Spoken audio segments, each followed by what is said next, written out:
சேலம் மாவட்டம் ஆத்தூர் அருகே உள்ள முத்துமலை முருகன் கோவிலில் அதிமுக பொதுச் செயலாளர் எடப்பாடி பழனிசாமி சுவாமி தரிசனம் செய்து வருகிறார். மக்களை காப்போம் தமிழகத்தை மீட்போம் பயணத்திற்காக விழுப்புரம் வரும் வழியில் இபிஎஸ் அந்த முருகன் கோவிலில் சுவாமி தரிசனம் செய்து வருகிறார். இது தொடர்பான அண்மை செய்தியை பார்த்து வருகிறோம். இது குறித்தான கூடுதல் தகவல்களை தருவதற்காக நமது செய்தியாளர் பாபு இணைப்பில் இருக்கிறார். பாபு வணக்கம், உங்க விரிவான தகவல்கள்.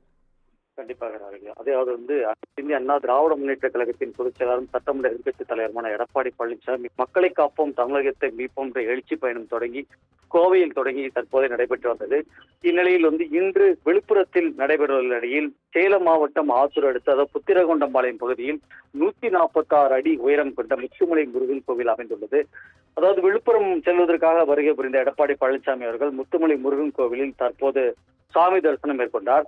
அதில் அதிமுக புறநகர் மாவட்ட செயலர் இளங்கோவன் தலைமையில் பூரண கும்பமரியாதை அளிக்கப்பட்டு மகா தீபாவளியும் நடைபெற்றது. மேலும் கோவில் விழா சார்பாக கோவில் கழகத்தின் சார்பாக வெள்ளி வாள் வழங்கப்பட்டு 146 அடி உயரம் கொண்ட முத்துமலை முருகன் கோயில் வேலுக்கு பன்னீர் அபிஷேகமும் செய்து வழிபாடு செய்த நிலையில் அங்குள்ள தொண்டர்கள் அவர்களுக்கு உற்சாக வரவேற்பு அளித்த நிலையில் தற்போது விழுப்புரத்திற்கு அதாவது தமிழக மக்களை காப்போம் தமிழகத்தை மீட்போம் என்ற எழுச்சி நடைபயணத்துக்காக தற்போது அவர் புறப்பட்டு சென்றார்.